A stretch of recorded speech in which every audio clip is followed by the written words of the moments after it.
Good morning, everybody. I am Salavallo, and I have been to every country in the world.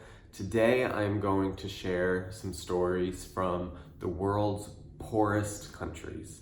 Now, the reason why I wanted to share stories from these countries is that they're often not visited. People have one specific view about it, and I want to explain a little bit more about the country, the experience that I had when I visited there, and hopefully show you guys or talk to you about something that you didn't know before. So I'm going to talk about the poorest countries in Africa, in Europe, in Asia, in the Pacific, and in the Americas. So today I'm going to start with Europe. Europe in general is one of the richest parts of the world, but there are still some haves and have-nots. There are still some places on the continent that are struggling to keep up. So the global average of GDP per capita, which is looking at not only the average amount of money that a person has, but the average amount that that person can buy with that money, is 18,000 US dollars as of 2018, according to the World Bank.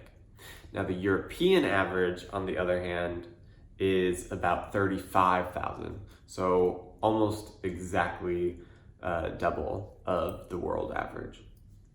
If you're looking specifically at the EU area, then you go up to $43,000 on average per year per capita. However, there are quite a few countries that are well below it. Now, unsurprisingly, most of the countries in Europe that are below this average are the countries that are not yet part of the European Union, which is the joint monetary and fiscal policy that most of Western Europe has. However, a lot of the Eastern European countries are trying to gain access to the European Union because of the stability and the shared wealth that will come from that. Today, I'm going to tell you about my experience in Europe's poorest country, and then I'm also going to tell you some quick stories from the second and third poorest countries in Europe as well. So again, European average, $35,000 a year. World average, about $17,000 a year. However, the poorest country in Europe is Moldova, which comes out at about $7,500 GDP per capita a year. So let's think about this for a second. If Moldova has about 7,500 and the world average is a little bit higher than 17,000, that means that the average person in the world has almost 2.5 times the wealth that the average Moldovan has. And if we're comparing it more broadly to Europe, which has about 35,000, that means that the average European every year has 5 times as much purchasing power as the average Moldovan. And then if we're going to look at the EU area or the Euro area, then the number goes even higher to about 7 times more GDP per capita than Moldova. And now those are only the averages. So let's try and compare Moldova to the wealthiest countries in Europe. The richest country in Europe, Luxembourg, over $112,000 GDP per capita every year. That's 15 times more than the average Moldovan. Luxembourg is a little bit of a unique situation, a small country, big finance sector, lots of money coming in. So the second wealthiest country in Europe, GDP per capita, is Ireland.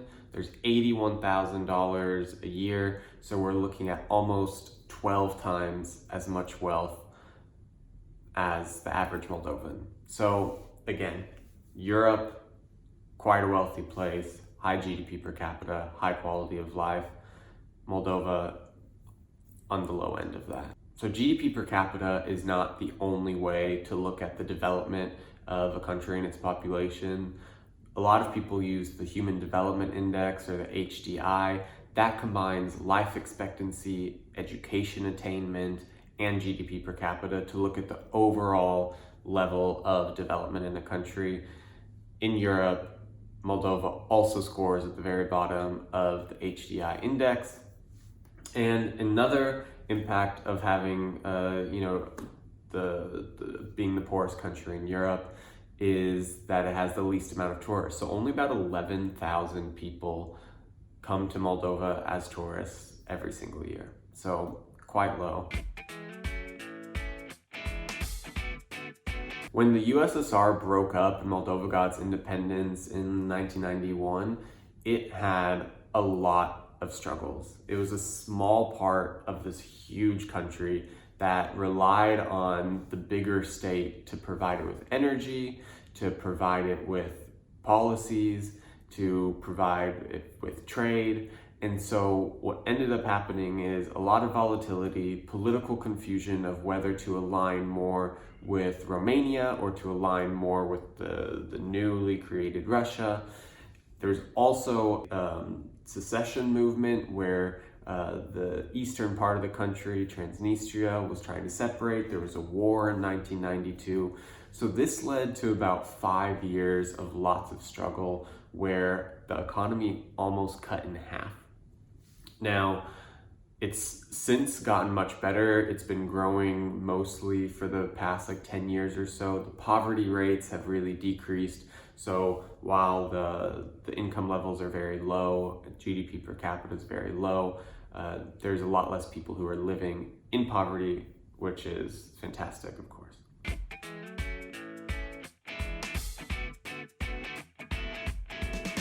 Now let me tell you about my experience being a tourist there. The first time that I went to Moldova was in the winter of 2014 with my ex-girlfriend. We were doing a big Eastern European road trip, and Moldova was the beginning of our journey.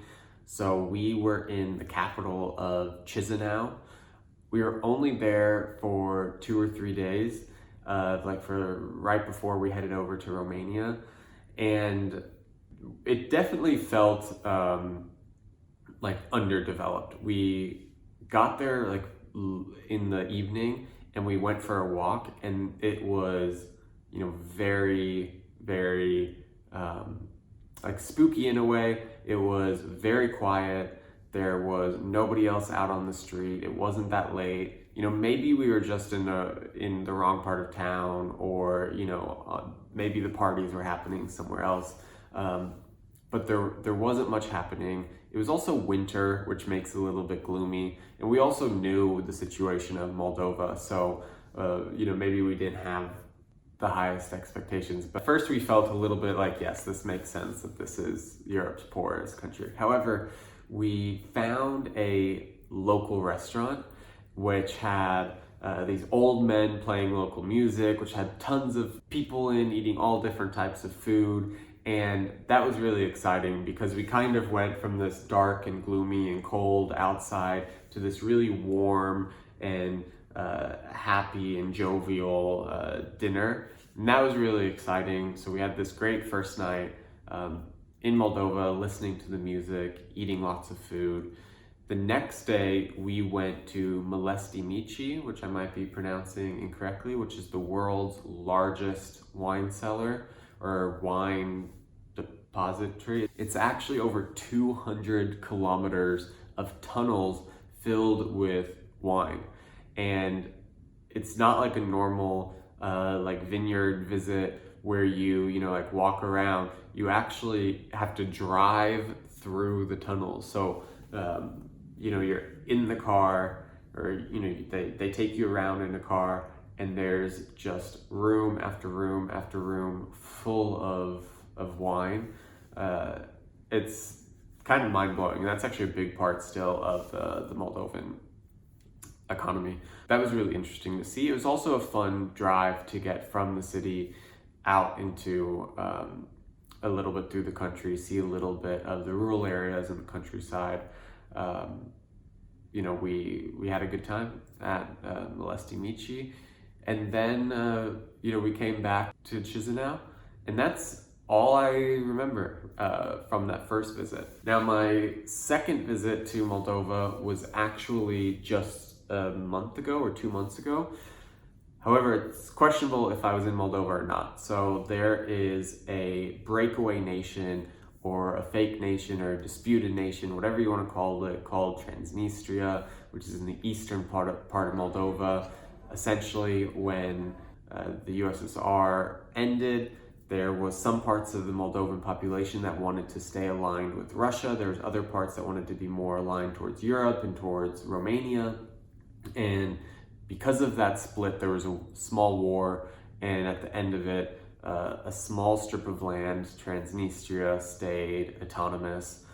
I went to visit it about a month ago. I was really interested to see what this place was, this country that doesn't really exist, to see what it's like to be an autonomous region in Europe. So I went to Transnistria. It was a very like Soviet feeling place. It also, you could tell, was like of a lower level of development, not a lot of like big new buildings or anything, but also not impoverished in any way really. So that was really exciting to see. Of course, that means prices are low, and there's not a lot of tourism infrastructure, but there's a lot of history in this part of the world, and so that was exciting to go to the fort, to walk around the town, like to see the beautiful like bridges over the river that's going through the city and everything. So those are my 2 times in Moldova. I would love to go back to Moldova, see more of the country. I would love to be in Moldova with Moldovans, get a little bit of the local flair, but for now, that's what I had. I also want to talk about 2 other countries in Europe that are the poorest ones. So again, Moldova, GDP per capita about 7,500. The second poorest country after Moldova is its neighbor, Ukraine, which has GDP per capita a little bit over $9,000 a year. So I've been to Ukraine officially 3 times, but I connect in and out of Ukraine because the flights are always like one of the cheapest ways to get to Europe. But the 3 times that I've visited, twice were just 1 day each in Kiev, and the 3rd time was again last month on my way to Transnistria. I was for a few days in Odessa. I have loved every time that I've been in Ukraine. I think the people are so nice and welcoming. There's a lot of history in Ukraine, and it's also incredibly diverse. If you look at Ukraine on the map, it's the largest country in Europe. You have an eastern part that leans closer to the previous Russian empires, and currently to kind of like the Russian regional power. You have the eastern part like Lviv, also Odessa, which have a much more European feel. Then in the middle you have Kiev, which has like a really Ukrainian feel. In all of Ukraine, you'll always see these beautiful golden domed churches.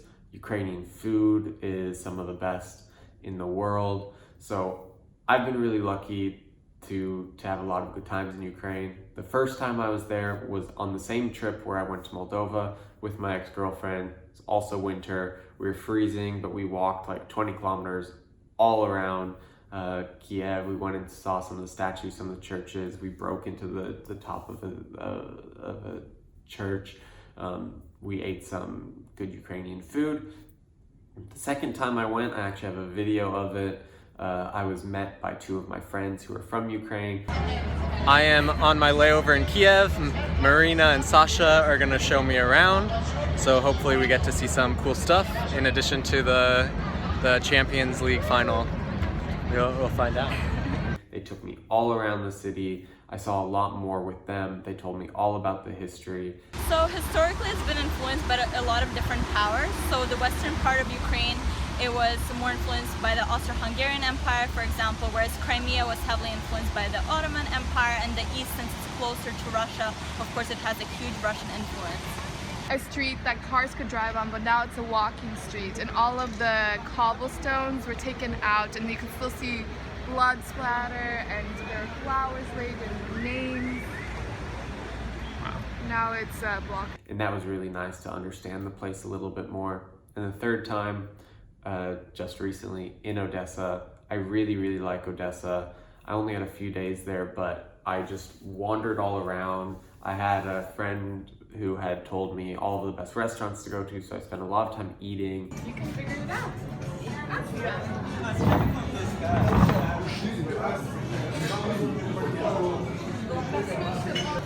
Na zdrowie.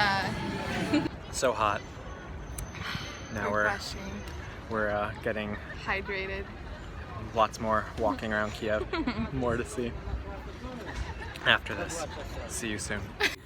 Odessa is on the sea, and so I went for a long walk on the beach and on this mountain path area that's near Odessa. The important thing I would also say about Ukraine is, although, and for any country that I'll be talking about in this series of the world's poorest countries, is that there's always a big divide between capital and any urban area and the rural area. So if you would go to Kiev, if you would go to Lviv, if you would go to Odessa, you would probably not think that this would be the poorest country, one of the poorest countries in Europe, or that it would be, much less than the world average. However, if you go into the rural parts of Ukraine, get away from the cities, you'll probably see a lot more poverty and a lot more struggle and a much lower level of development. So the third country that I want to talk about in the poorest countries in Europe is Albania. Albania has just about $13,000 GDP per capita, which is right under the world average and almost double of Moldova, actually. Albania also has a long up and down history with its economy that I won't go into detail on, but I've also been twice to Albania. The first time I did this big road trip in the Balkans, and I went from North Macedonia into Tirana, and I remember that the first night that I arrived, I went to this little local restaurant and I got a goat's head, and I was the only person. There was four tables, but I was the only person. So the waiter sat down, and we ended up having 3-hour long chat about what it's like to be in Albania, what it's like, growing up there, and that was really exciting. Albania has a long history of connection with Italy. I'm Italian, so I kind of feel, at home in a way there. It's right across the water. There's lots of Albanians in Italy as well. The second time that I went, I was on another Balkan road trip. This was actually just this year in April, I guess. And I went up in the north this time.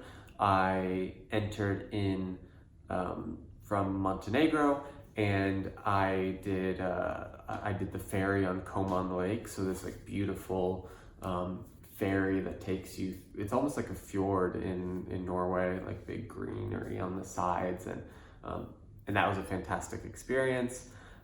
Really, really beautiful. Unfortunately, it was raining almost the entire time, so that's not as fun as it could be. But then I also went and stayed that evening in this really, really cute town right on the border with Kosovo. That's up on a mountain, so I walked all around there, got some beautiful Sunset, had really good food, and I prayed at a mosque there because Albania is mostly a Muslim population. So yeah, I've had 2 really great times in Albania as well. All of these places are not necessarily the most touristy. There's not a huge list of things to do. You're not going to see tons of other tourists around and have a full itinerary, but they're all really lovely places to just walk around, to enjoy, and really good vibes. That's my favorite thing to do on travel, is just kind of observe and see some beautiful things. So I definitely recommend going to all 3 of these places. I would be really excited to go back to any of them. So God willing, that will happen sometime soon. So thank you guys so much for watching. It is always fun to share my travel stories with you. And I think it's really important to think about these countries that we might not travel to, that we might not think about, that we might not even know. So I'm happy to share that. Please comment down below, like and subscribe, follow me on Instagram, whatever you want to do. Send me messages, tell me if I got any facts wrong or whatever. I know you always will. And I hope that everybody will always travel safe.